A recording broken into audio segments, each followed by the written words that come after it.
It's Lewis. It's Aggie. And we are at the Labour Party conference in Liverpool. It's the opening day, the first full proper day of the conference. And I've just finished recording the LBC show, which of course runs 10 till 12 every Sunday, in case you didn't already know.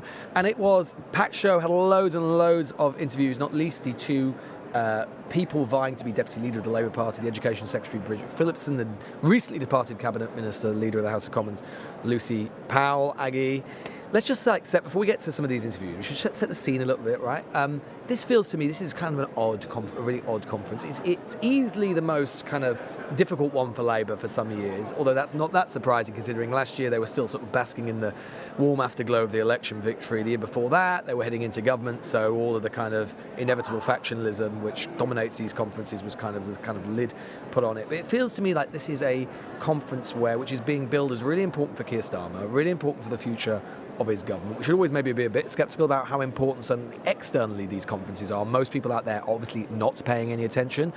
But at a moment where people in the Labour Party definitely are, it is important. And it feels to me like the general sense is that the party, all of its wings, are desperate for a sense of coherence, of definition, of mission, of moral mission, of where Starmer wants to take the party.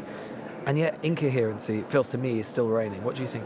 I think that's completely right. I think everyone here is desperate for the government to succeed, for the government to deliver. I think where the problems start is lots of people are very unclear about what delivery actually looks like, including, I think, some in the government.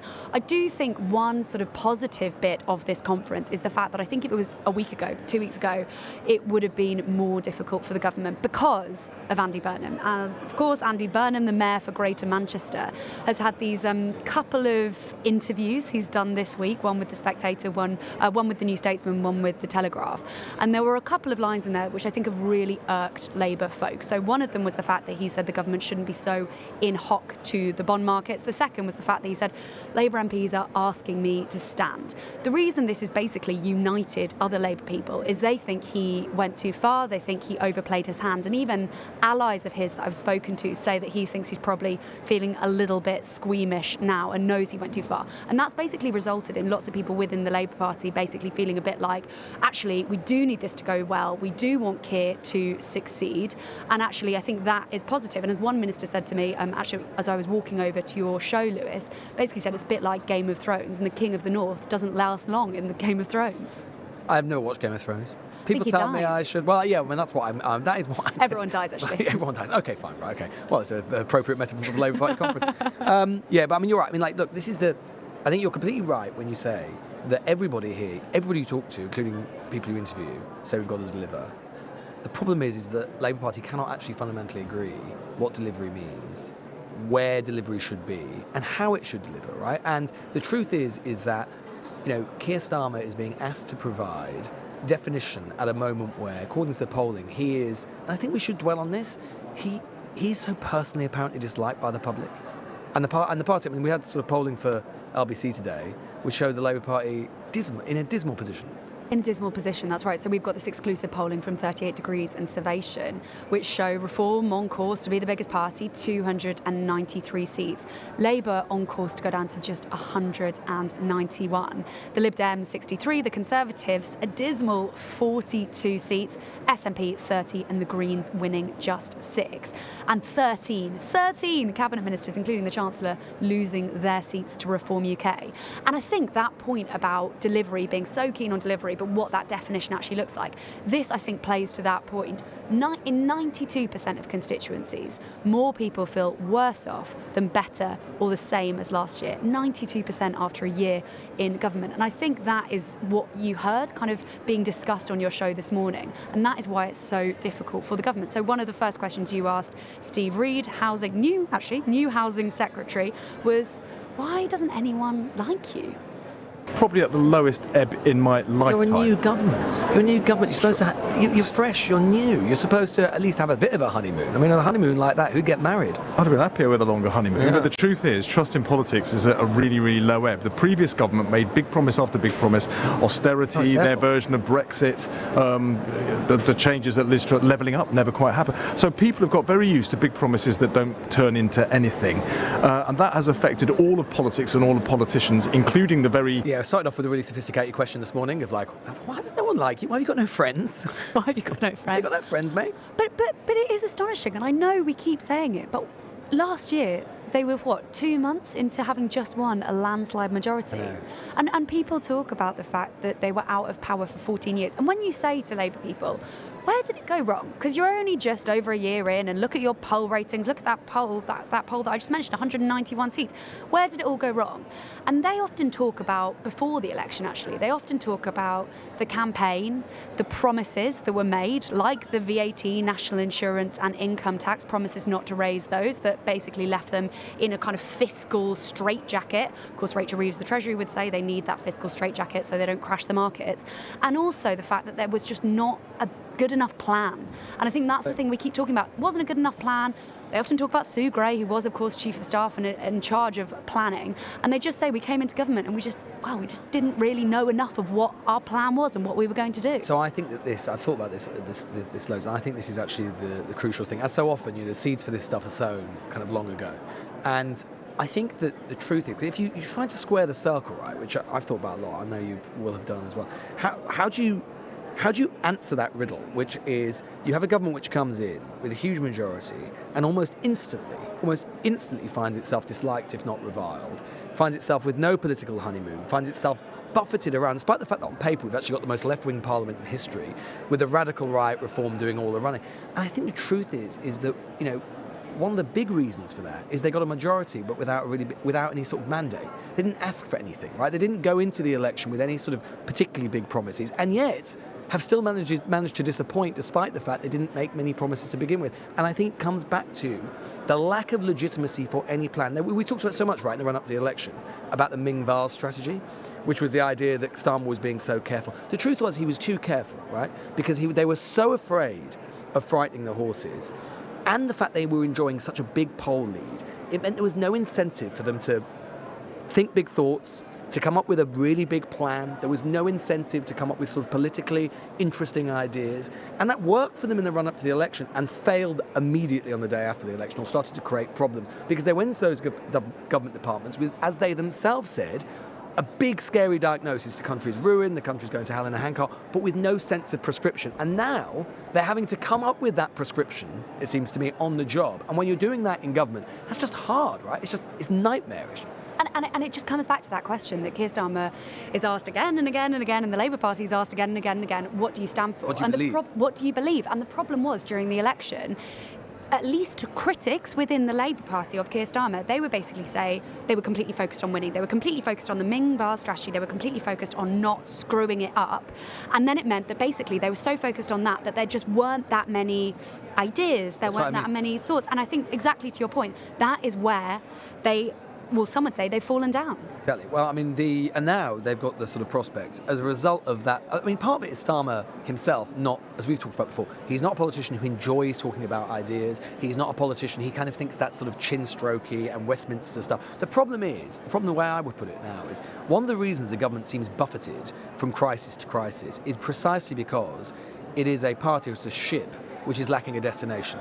And the thing is that, if you know where you're going, it doesn't matter if you're buffeted off course a little bit, because ultimately you can get back on course more easily. The problem is, the reason it looks like they're being buffeted around is because the Labour Party doesn't feel like it knows where it's going. And as a result, these little fiascos, these little crises, feel worse in news management terms and in political terms than perhaps even they are, because there's nothing to fall back on, right? Like, Cameron went through endless kind of problems, endless little fiascos and crises, but because they had such a strong sort of political objective where they were going with austerity or whatever it was, whether you thought it was a good idea or a bad idea, it was clear where they were going, so they seem less important. I mean, obviously now as well, to fill that vacuum or sense of destination, you've got other players coming along.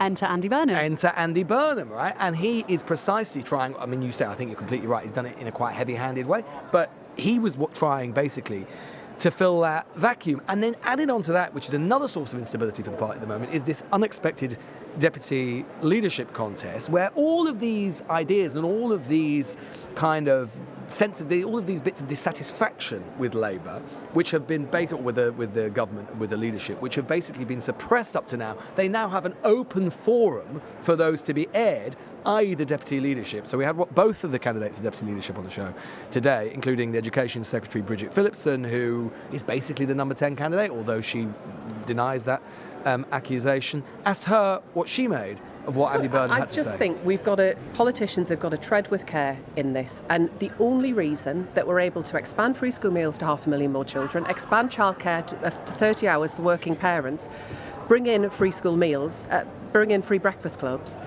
is because we have delivered economic stability. Economic stability is a precondition for turning things around and for delivering investment in public services. It's not one or the other, it has to be both together. And it's very easy when you're not involved in those decisions in the way that we are day to day and that I am day to day to make rather glib pronouncements like that. Do you think he should return to Parliament? Would you like to see him back in Parliament? I think Andy's doing a good job in Manchester and he's got a long way to run on that front. He's doing a great job. He's got a great job in Manchester. In Manchester. Not in Westminster. Please stay in Manchester. In Manchester. No, I mean, again, not the number 10 candidate, of course. No, of course not. But again, that's what I mean. You're seeing those little kind of tensions and whatever it be. And, pretty strong briefing we've seen over the course of the weekend. And Phillipson echoed it directly, basically comparing Burnham in saying we need to be less in hock to the bond markets, i.e. the people who lend the government money, the institutions, financial institutions, which lend the government money to finance its borrowing, basically comparing him to Liz Truss. I know, and Phillipson said it She's as well. basically like the Labour Party equivalent of saying you stink. I know. Phillipson basically saying you've got to be responsible, talking about Andy. Politicians have got to tread with care on this. Did you see there was a photo circulating of someone had done a face smash of Andy Burnham's face yes. and Terrifying. Liz Truss's face, which I think if anyone, do not Google it. Do not Well, they're all Google going to do it. that now, aren't they? I mean, absolutely instantly. And then meanwhile, and that's the thing, Burnham, I was thinking of it, Burnham's presence is now, it really feels like the sort of Johnson presence in the Tory conferences of the Theresa May years. I mean, when he arrives, I don't think he's here yet, but when he arrives, it's going to be a circus around him, right? Yeah, okay, he might think maybe he went a little bit too far, but everybody, every fringe event he's going to do at this conference, every single one is going to have the whole Westminster press pack there to pour over every single word of what he said. There's going to be a news video and there's going to be footage of him, if any selfies people are taking with him, all the people at the conference saying, go on Andy, love you Andy, all that sort of stuff, which is exactly the kind of king over the water feel that Boris Johnson played in the Theresa May years. I feel like that's always Andy Burnham's role Well, at the that's true. conference. I mean, in yeah, 2021. It's more acute, I suppose. I think that's definitely right. And also he's saying definitely more explicit things, isn't he? He's not being particularly subtle about it. But in 2021, I think we were in Brighton. So you can see it from space. So we were in Brighton and Andy Burnham then, I can so picture him sort of posing with a dog, like a very sweet dog, and people taking selfies. And it was that was a difficult conference for Keir Starmer as well, because he was trying to force through rule changes. But Andy Burnham is always there, and he's extremely popular. He's popular with Labour members, and he's popular in the country. And indeed, he's popular with the mayor of the Liverpool city region, basically his best mate in politics, Steve Rotherham, who I chatted to yesterday. Here's what he had to say about Andy Burnham's prospects. Well, he's my best mate, so I always think that my mates can do a better job than anyone because they're my mates, whether it's playing football or politics. But we've got a Prime Minister at the moment and both of us are supporting Keir Starmer as our Prime Minister. That's sweet, isn't it? It's nice. He's my mate. I bet a lot of people don't think their best mates necessarily should be Prime Minister. I feel very strongly that all of my best mates could do an excellent job running the country. Meanwhile, I think it's fair to say that Rotherham is not Keir Starmer's best mate. Here's what he had to say about the Prime Minister's prospects, despite saying... Starmer should lead the party into the next election. I think let's just be... despite saying that he's supporting the Prime Minister in the next breath. Do you think Keir Starmer should lead the party into the next election? It depends, and it depends on the progress that we make, because this has been the difficult period, and any Prime Minister would have faced all of those hurdles that the Labour government have had. If we carry on like this, then it's going to be difficult, isn't it? Because if we start to enter the sort of the campaign towards the 2029 election and we're miles behind, then we'd have to reassess who would be best to lead us. But at this moment in time, yes, Keir Starmer should lead us into that election. With friends like that. Wow. I mean, I think that is a pretty big moment. I feel like it's what some people are saying behind closed doors at the moment. But to have Steve Rotherham, who, yes, is very close to Andy Burnham, best mates, of course, and yes, is not, the biggest fan of Keir Starmer and his leadership, but it does feel like a moment when people are coming out and saying, if things don't improve, he won't be or cannot be Labour leader at the next general election. Yeah, indeed, later on in that.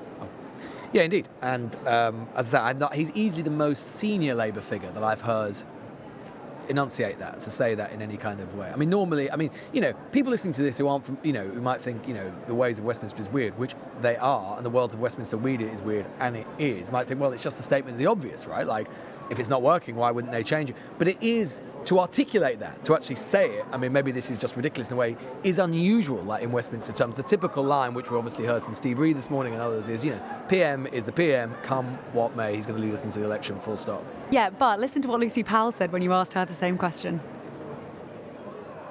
Do you think he should 100% lead the party into the next election? He should be 100% focused on being the great Prime Minister I know he can be, and I want to support him in that. Thing, though, of course he should be the leader going into the next 100%, election. He should be. There should be no question about that. He will be the Labour Party leader going into the election. I want him to be more successful, and I want this government to be a better version of itself. That is, I think, what we call a backhanded compliment.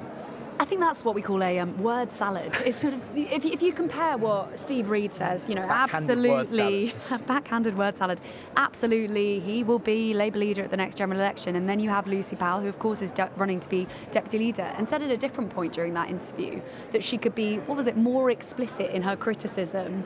She was being restrained, she said, about her criticism of the government, and basically suggested that she was sacked as leader of the Commons because she was being critical of the government. So I was thinking about why it is, or one of the reasons why it might be, that figures like Powell or Rotherham might be more willing at this early stage of the Parliament to say this. And obviously part of it is because they're kind of Burnham allies, so it's sort of partly that, although, maybe we can discuss it, but maybe it's not worth our time. I still don't really see how Burnham poses a threat to Starmer, given he's not in Parliament, and the only person who could make it an MP, and therefore a threat to himself, is Keir Starmer, so I don't quite see how that works. But anyway, I think one of the reasons thinking about it is, Labour is very bad at getting rid of its leaders if they're not doing well. It's something the Tory party does all the time. Labour has almost no history of it at all.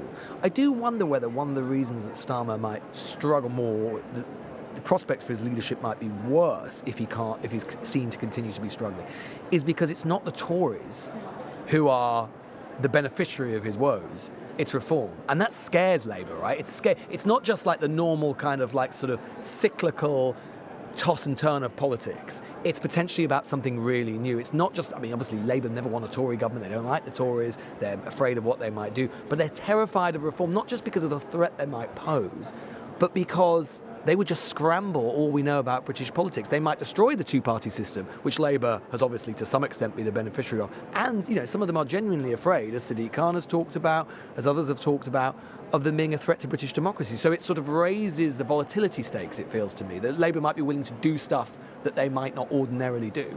I think that is completely right. And also, Labour know that what happens, or what has historically happened, is the Tories win a general election after Labour have, and then at some stage, Labour get back in.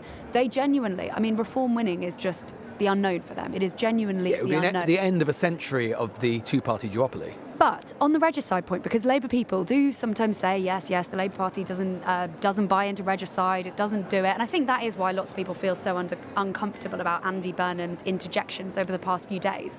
But I do think they have had far fewer Labour Prime Ministers, yep. And I do think that does play into it. And I also think that politics, since they last had a Labour Prime Minister, Gordon Brown, has become a lot more, insane. It's vociferous, unpredictable. And so I think things have changed. I don't completely buy I think that's right. Labour doesn't buy into regicide. I think that's completely right. And actually, I was talking to a minister the other day who was saying people don't understand just how angry the PLP is. The Parliamentary Labour Party, i.e. MPs. They are just furious, including loads of the new MPs who still on paper should be quite sanguine and happy and glad just to be here, frankly, that they are just furious with number 10. I was even talking to a cabinet minister over the summer who was saying that he's not convinced, if the budget's not right, he's not convinced that all Labour MPs would vote for it, which is like amazing. I mean, that's stunning, right? A budget, right? That's basically confidence in the government. But honestly, I say you've got to be joking me. It's like, no, genuinely, I think there's every possibility that the budget might struggle to get through.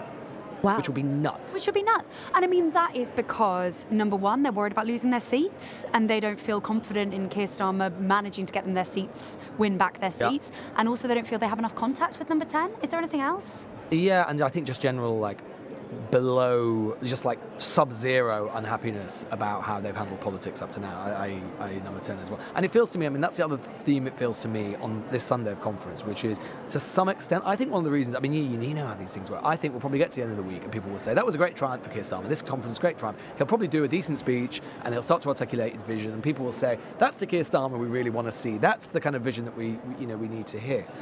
But I think that in a way this conference is a bit of a placeholder, right? In a sense that right now, the Labour Party, all of its wings, all of its unhappiness, can say and can point to the budget in October, which is coming up fast, the budget in November, which is coming up fast, to basically say that's got to be the crunch point. We've got to see the answers that we need, the turning point that we need, the kind of political kind of inflection moment that we need to start to turn things around.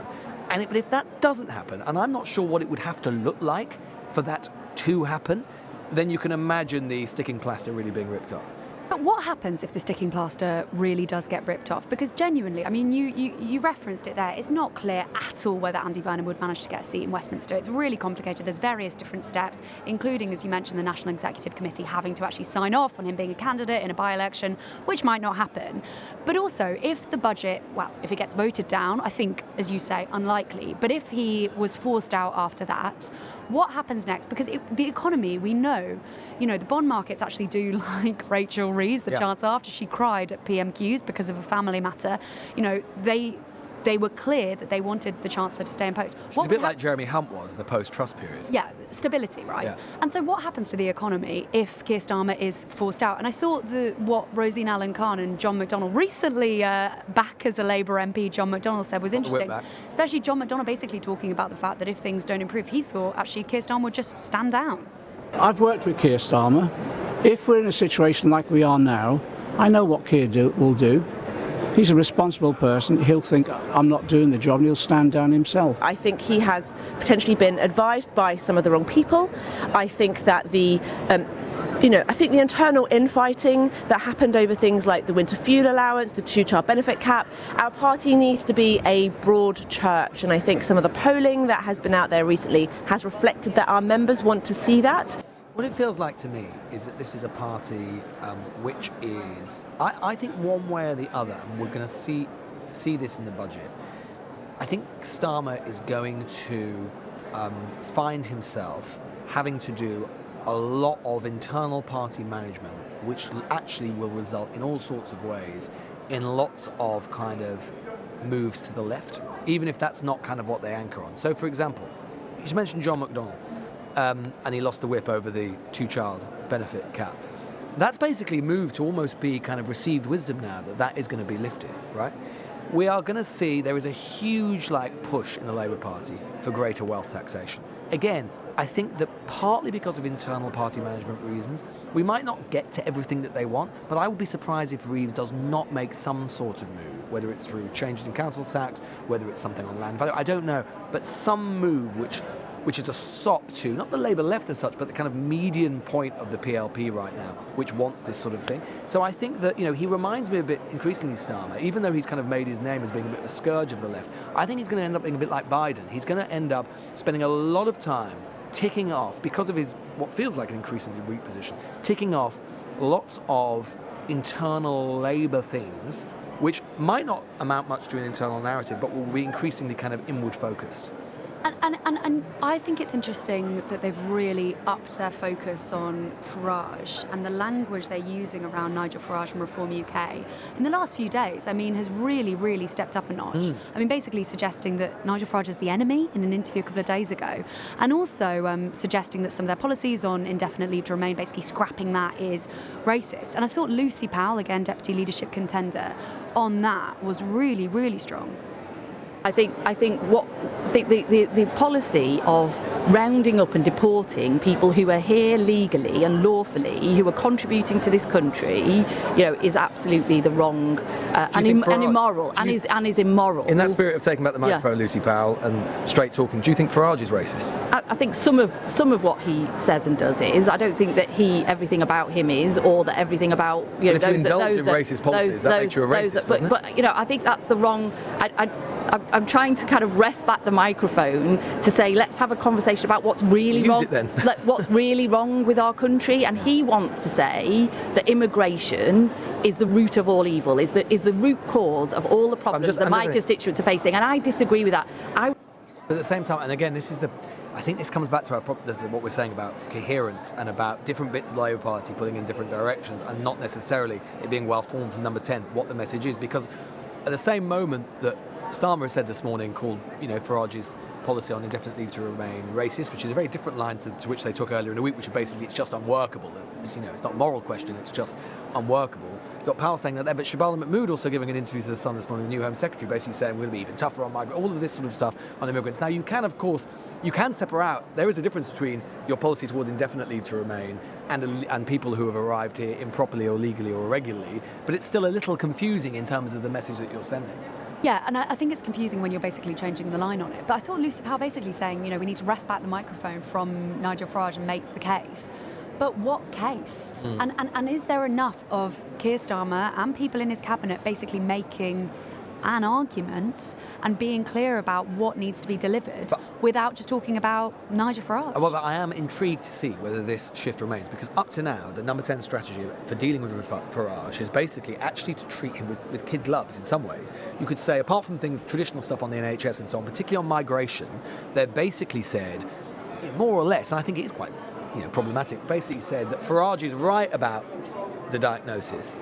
He's just can't sort of be trusted. He's just incompetent or whatever it is. Now, Number 10, Starmer, are making quite a different argument, which is actually to say that his instincts on this stuff are wrong, that he's racist, basically, and they've been very reluctant to engage in those much more sort of emotional, moral, political kind of means of debate with him up to now, because they've been afraid of basically what I ended up doing with Steve Reed this morning, afraid of the accusation that they're suggesting that the people who support him are racist. I mean, look, for God's sake, they wouldn't even say the other week that people who turned up at the Tommy Robinson rally, who was obviously on the far right and has had loads of racist views for a long time, they wouldn't even say that was problematic. So this feels like quite a big shift if they sustain it, but I don't know if they will. No, and why do you think they're doing it? Because to go back to that polling that I was talking about before with 38 Degrees and Salvation this morning, one of the things that they found was that there could be a progressive majority of the 8th, and basically Labour, Lib Dems, Green, SNP, Plaid Cymru, and on them they were actually mostly not that. They sort of had varied outlooks on immigration, but it wasn't an overwhelming factor in how they vote. And actually what they said as well, the party leadership isn't considered to be very important, to bring you back to the Burnham point. What's more important and key to winning their votes is a change of tone with clearer intention and ambition. So maybe they're looking at things like that and thinking, okay, well maybe we can be a bit more critical of Farage. Maybe there is space for us to do that without tarring every would-be reform voter as racist. I think it goes back to what we were saying at the start. It's a party which is yearning for definition, and I think Number 10 are trying to provide that definition. I think the question continues to be, is Starmer sufficiently adroit in communications terms to pull off what is quite a difficult balancing act, which you just say, right, which is basically slam Farage's instincts, slam him as basically being dangerous, while at the same time recognising some of the very legitimate impulses which people have, which might lead them to support him, which is difficult. And I don't think we should be afraid of saying. If there were ever a space to go for him, surely it is that Farage opened it up this week on indefinite leave to remain. That stuff, and tying him with Trump and tying him with the sort of deportations policy that we've seen in the United States, I think is an open space for Labour, because a lot of people are concerned about it. Not least, we spoke to the businessman Theo Paphitis earlier, very successful, formerly on Dragon's Den, and he's a first-generation immigrant himself. And he was very striking what he had to say about the prospects of the Farage You're talking to a government. first-generation immigrant. Exactly. I always get a bit nervous when people throw words like that. I think we've got to be careful about what we say. There's certain people in certain parties that, there's no question, are selling snake oil. And what we don't want to do is have our streets full of unmarked cars, people in balaclavas with no identification, pulling people off the streets and making them disappear. That is not the United Kingdom, and that is definitely not something I would like to see coming across from America to the United Kingdom. Do you think that's a danger? Do you think Nigel Farage is selling snake oil? Oh, without question. Would you be afraid of a Nigel Farage premiership government? I'd be terrified. And that sums up I think the dilemma, right? Which Number 10 are obviously evolving their position on, which is there are lots of people, including people in the kind of, as you say, Aggie, sort of progressively minded coalition, who are scared of Farage and are scared of what he might represent, and sort of threading the needle of recognising that, articulating that concern, whilst not being seen or being able to be accused of ignoring the other part of your coalition, Red Wall in particular, the concerns, as I say, which lead people to support Farage, is difficult. And also saying to those people as well that are pissed off, the 92% of constituencies who don't feel better off or the same as last year, we get it as well. That is really complicated. And I think as well, back to your Trump point, I think threading the needle on Donald Trump is something that they are trying to do and are slightly evolving as well. Because up until this week, I don't think I'd ever heard a cabinet minister be critical of Donald Trump since he'd been elected. No. And this week, following the Tylenol comments, you actually have had ministers being a little bit more outspoken on that. But the British public, 70% of the British public do not like Donald Trump. Indeed. And Keir Starmer, for right or for wrong, feels he needs to keep Donald Trump on side, feels he's been vindicated because of these tech deals, because of the fact that they haven't had a sort of explosive row in the Oval Office like he had with Zelensky. But how is that playing with the public? But funnily enough, I actually think that's why, the Lib Dems actually turning hard on making that connection between Farage and Trump is actually quite helpful for Labour, because it's not something that the government, for the reasons you identify, because they have to maintain a relationship with Trump, it's not something they can do very often or very readily, is make that comparison. But the Lib Dems can. And the truth is that what I think is that, you're sort of seeing this now, and I think this is kind of part of the reasoning for why Starmer is now coming hard for Farage, or going hard for Farage, is that, if an election were tomorrow, and obviously it's not, and that's what we've got to keep saying, it's such a long way away, and I actually think it's underestimated the extent to which actually reform could implode by then, and that, Labour should probably keep its head together a little bit. But anyway, if it were anywhere near the near future, then what you would have is basically almost a European-style election under first past the post, which is the complexity. But, in a European-style election, like a Scandinavian election or whatever, you basically got a red bloc and a blue bloc, and you've got a progressive bloc, and in this case, a populist bloc. And it would basically be, do you want Farage to be Prime Minister or not bloc? And in that situation, really, that's why Ed Davey didn't mention Keir Starmer in his speech last week. Keir Starmer's not his enemy. Keir Starmer is actually his path. Keir Starmer is the path for that bloc to actually keep Farage out. So that would be the kind of, and it would be very, very unusual in British political terms. We wouldn't really have an election like that. And it would be even more unpredictable, the outcome, because unlike in a European-style election, we haven't got PR. We've got first past the post, which makes it even harder for voters to game their preferences. So that's how it feels to me politics is sort of forming at the moment. And I think the poll that we saw this morning basically shows that. I mean, no one would have a majority. It would be hung parliament, and you move 2%, 3%, and you are in a completely different situation.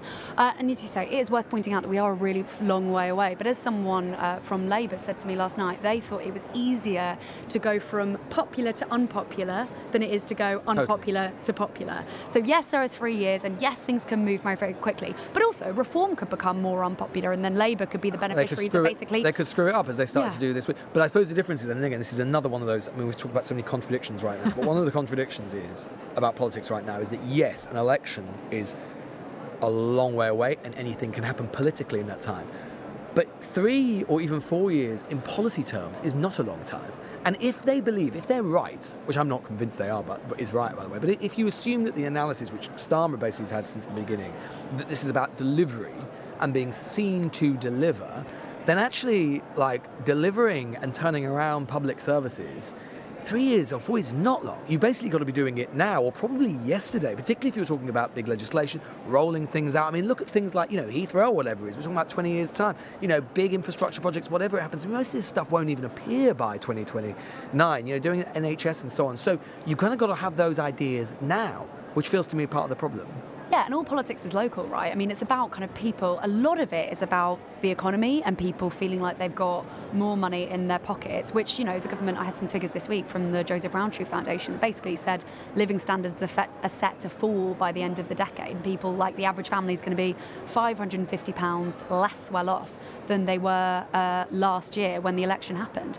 And that is what, people will feel at the end of the election when, Keir Starmer says, it was all about delivery, it was all about that, it was all about the NHS, and people don't feel tangibly different. That will be how people vote. And the other thing, just finally before we wrap up, I think that, again, basically what we've been kind of orbiting or circling around in this chat is all of the reasons why the party's struggling or feels incoherent. And this week is about trying to inject some of that coherence.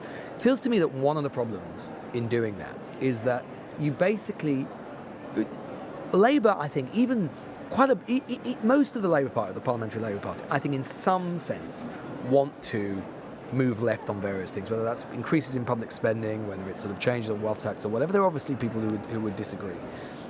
But part of the problem is you have that, and you have that deep desire, and that is basically what most of them mean, including Lucy Powell when they're talking about change and being more authentically Labour or whatever it is. And at the same time, there is this albatross around their neck of government debt, of the bond markets, of the fiscal rules. And it is really hard to see the path through that which satisfies both of those requirements. Even Keir Starmer himself, I'm sure in an ideal world, would love to be spending, I'm sure he would, loads more if it were possible, on the NHS or education, whatever. And maybe it is possible. Maybe Burnham's right that you could do it in a way that you satisfied the bond markets. But it is a gamble. And that's the gamble. And if it didn't pay off, my word, there is a long history within the Labour Party of Labour governments having financial crises and not recovering for a generation. And that, Reeves is a student of Labour history. She will know that. And I think the two-child benefit cap is exactly that, right? It's, it's actually not popular in the country. More people don't want to keep the cap than lose the cap. It's expensive. Labour doesn't really have any cash. And yet, as you say, it's basically nailed on that, it sounds like at least in the budget, that will probably go because so many Labour folk want it. Exactly. That's what I mean about having to do internal party management and ending up in places, just like over the welfare reforms, that maybe you don't want to end up in because of your own weakness internally. And you're having to spend £3.5 billion that you basically don't have. Well, are we excited for this week, Agnes? I am excited. Agnes, I am excited. I think it's worth saying that I arrived in Liverpool yesterday, got to Liverpool station, I got in a taxi, and the taxi driver turned around and said, "Are you here for Labour Party all right, we're conference?" having our own taxi. All right, Nigel Farage. No, what do you think this is, Nick Farage's show? I wish. And he said, "You're here for Labour conference?" I said, "Yes." And he said, "What do you think of Keir Starmer?" I'll tell you what I think of Keir Starmer. All right. He immediately You never meet a taxi driver who says, "I haven't got an opinion," do you? Got no thoughts. Yeah. Immediately started absolutely venting about him, including the line that he would rather Margaret Thatcher was back, saying Labour would lose Liverpool the next election. He did say he thought Andy Burnham was pretty good, but he was honestly fuming. Part of it was about digital ID cards. Part of it was basically him just feeling that Keir Starmer was not serving him. He said, he works for me, and he's not serving me. And he was absolutely sort of genuinely spitting feathers. And it was that tone that I entered the ACC and entered Labour conference. And I just thought that was interesting. I do find, and again, very briefly, I have to say, I have to sort of challenge my own prejudices in a way with this stuff, because I kind of find it, that experience you just had about Starmer, we know is not unique, right?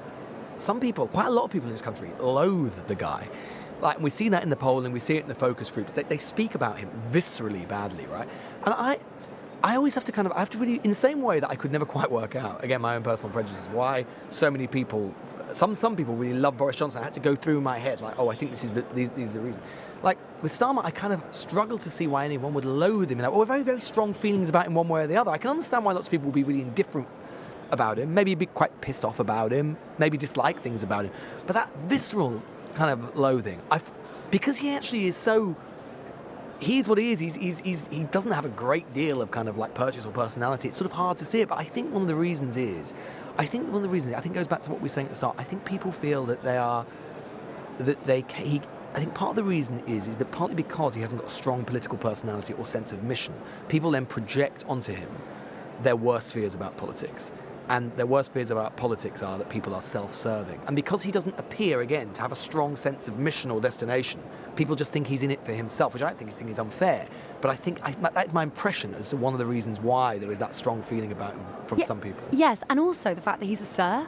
I mean, people... They associate him with the establishment. They associate him with the establishment, which actually isn't really fair. I mean, in my old life, when I was at Politico and did a Westminster Insider episode, we did a profile on him. And, we went back to his old house, we spoke to some of his neighbours, we spoke to the people who are currently living in the house.